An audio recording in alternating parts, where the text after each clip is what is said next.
Assalamualaikum warahmatullahi wabarakatuh. Hello everyone, we are from Group A, the Social Service, and right now, me and my friend, we're gonna explain about the social service in the First is social services. Social services in UK, which include social security, healthcare, and housing, are considered essential by society. Previously, the state did not take in full responsibility for these services until the 1940s. Since the mid 20th century, these services have expanded rapidly with contributions from both the public and private sectors. The state provides services to vulnerable groups such as the sick, elderly, unemployed, and disabled. Funding comes from taxes and the National Insurance Fund. In the private sector, services are, are financed by private insurance or self-funding. Voluntary organizations also play a role in providing assistance. Conservative governments pursued reduced state spending through market-based reforms, which were often criticized.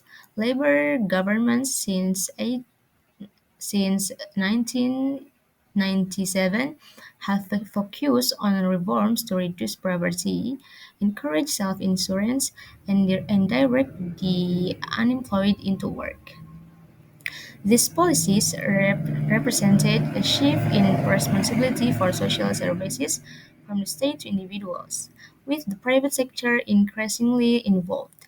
However, this raised concerns about the privatizations of services and its impact on society. In the future, reliance on the state may be reduced, with people expected to take a greater role in their own welfare planning. And now is social services history. Before the 20th century, state social services were almost non-existent in the UK. Protection against poverty, disease, and, and unemployment was largely provided by church, charities, and local organizations, but was limited in nature. The Poverty Act of Elizabeth I became the first legal basic for social services, but it was limited and vindictive.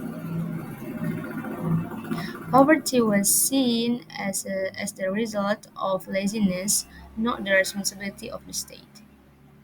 The Industrial Revolution worsened social conditions, with workers living in squalid environments, low wage, and poor sanitation.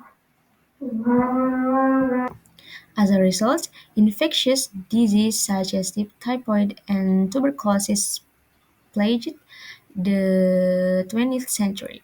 Reforms such as the Poverty Amendment Act and the establishment of public health agencies began to improve these conditions, but their impact was limited.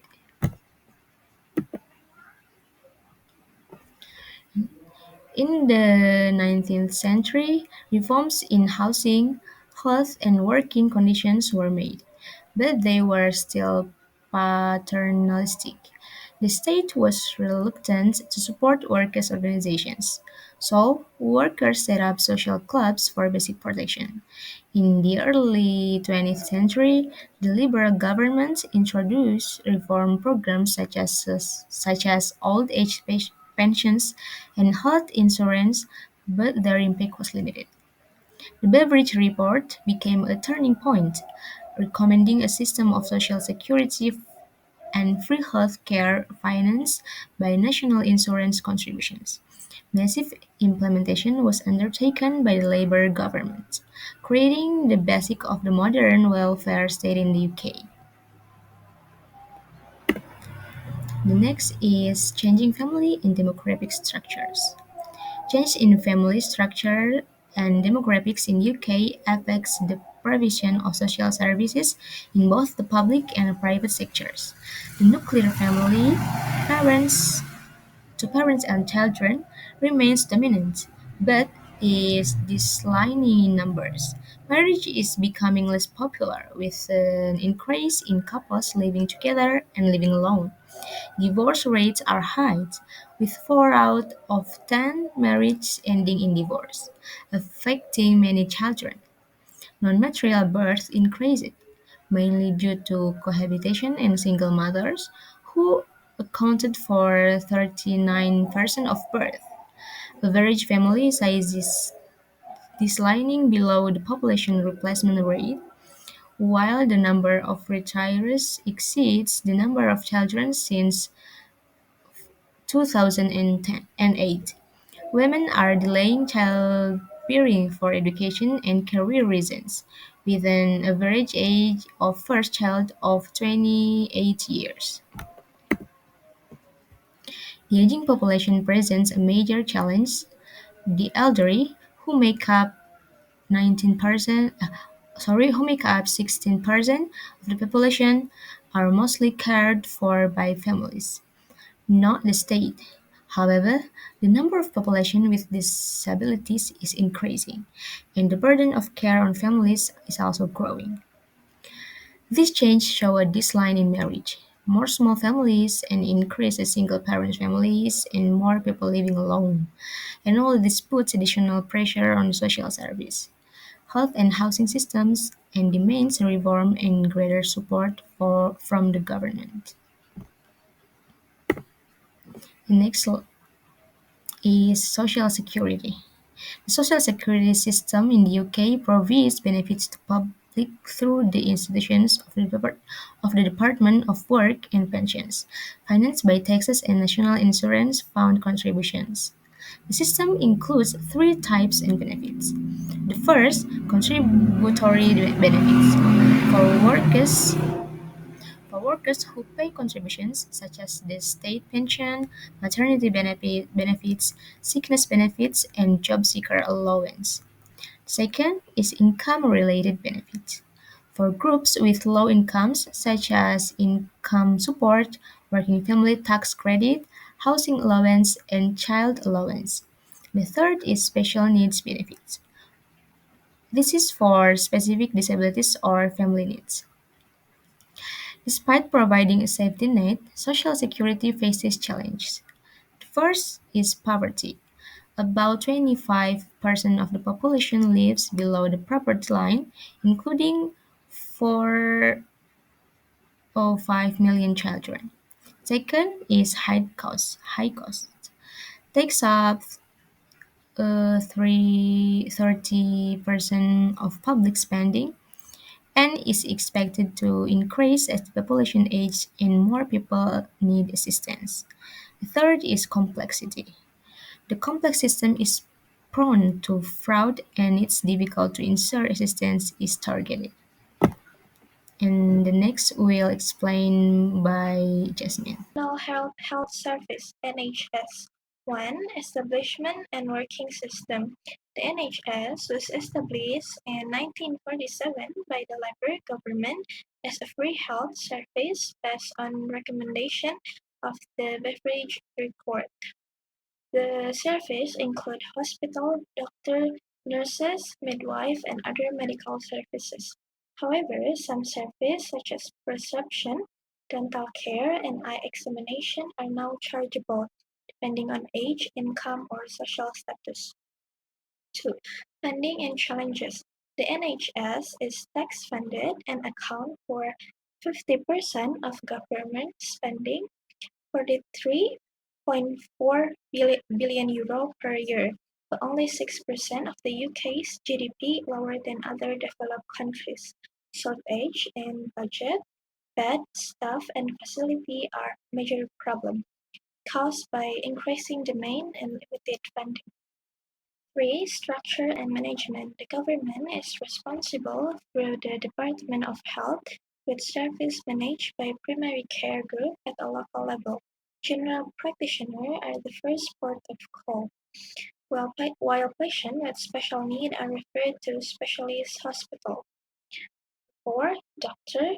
Most patients start treatment NHS funded general practitioner with around 35 100,000 GPs in the UK, each doctor sees an average of 2,000 registered patients, although only a small proportion are seen on a regular basis.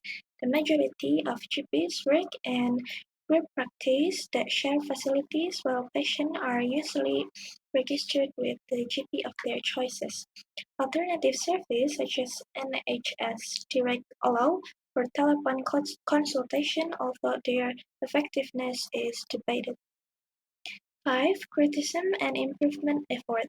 The NHS is valued for the availability of free service and improved quality of life, but it's criticized for bureaucracy, uneven standards, and long waiting times.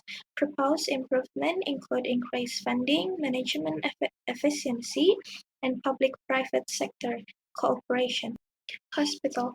Patients who require advanced care are referred by GPs to specialists at NHS Trust Hospital. Hospitals have around 370,000 beds and are financed by contract with primary care groups. Modern facilities continue to build, but many other hospitals require refurbishment. Bed shortage and long waiting times are a major challenge. These problems are affected by budget cuts, poor fund management, and the government's limited ability to increase health funding. State of the NHS succeeds. The NHS is praised for its free service, improved quality of life, and positive impact on public health. Critics inefficiency, bureaucracy, non-uniform service standards, and low salaries are highlighted. Staff shortage and funding issues exacerbate the situation. The challenges is high demand for NHS service requires increased funding, management efficiency, or alternative funding approaches. Remedies. Proposed remedies include increased taxes to fund the NHS, the imposition of fees on certain services, or public-private sector collaboration. However, these measures are often criticized as a form disguise privatization. The government is committed to improving efficiency, spending, and allocation of medical funds. However, the public believes that these efforts have yet to produce tangible results. In 2001, the World Health Organization ranked the UK NHS 24th out of 191 countries in health system efficiency, ahead of Germany and United States. Despite its many challenges, the NHS remains a service that the British people rely on. Personal social services. Personal social services focus on providing care and support to vulnerable individuals who require assistance due to age, disability, mental health condition, or challenging family circumstance. These services aim to enhance the independence, dignity, and quality of life of those in need. 1. The elderly care. The aging population has led to a significant demand for services such as residential care home, day centers, and home-based care. Policies like care in the community emphasize helping older adults remain in their home for as long as possible, reducing reliance on institutionalized care. However, challenges such as funding shortages, staffing issues, and the high cost of care persist. 2. Child and family support. Services for children focus on safeguarding vulnerable youth, offering foster care, adoption services, and family counseling. Local authorities play a critical role in child protection, ensuring children grow up in safe environment. Rising reports of abuse and neglect have strained resources, requiring more targeted intervention. 3. Disability and mental health. Community-based support programs help individuals with physical and mental health conditions maintain independence. Services include specialists, housing, employment assistance, and therapy programs. However, the sector often faces criticism for inadequate funding and long waiting lists. Housing services. Housing services in Britain aim to provide affordable and safe living conditions for low-income families, homeless individuals, and those in insecure housing situations. And this housing is divided in the public and private sector. One, the public sectors. This managed by local authorities and housing association. Social housing ensures that those who cannot afford private rentals have access to stable and affordable accommodation. These homes are allocated based on need, prioritizing families, the elderly, and individuals with disabilities. But there are challenges in public sector, such as one, shortage of housing. There is a significant undersupply of social housing leading to long waiting lists and overcrowded living conditions. Two, homelessness. Rising housing costs, benefit cuts, and a lack of affordable rental have contributed to increasing homelessness. Efforts to address this include emergency shelters and transitional housing, but these often fail to meet demand. Two, the private sectors. The private rental market supplement housing service, but rising rent have made it unaffordable for many low-income households. Some government programs provide rent subsidies, but critics argue that this approach favors lenders over addressing systemic housing shortages. So the conclusion is public attitude towards social service in Britain highlight their importance in promoting social equality and supporting vulnerable groups, while most people view services like healthcare, housing, and personal care as essential to a fair society. There are rising concerns over inefficiencies, funding shortage, and the ability of the system to meet growing demands. Criticism often targets long waiting times, staff shortages, and the lack of sufficient government funding and reform. Privatization is a significant concern, especially in healthcare and housing, as many fear it could lead to reduced access to increased inequality. This reflects the ongoing challenge of balancing the preservation of state-funded services with addressing their shortcomings. In the end, the success of retained social service depends on strong policies, resource management, and maintaining public trust to ensure they continue to reflect values of social justice and collective well-being.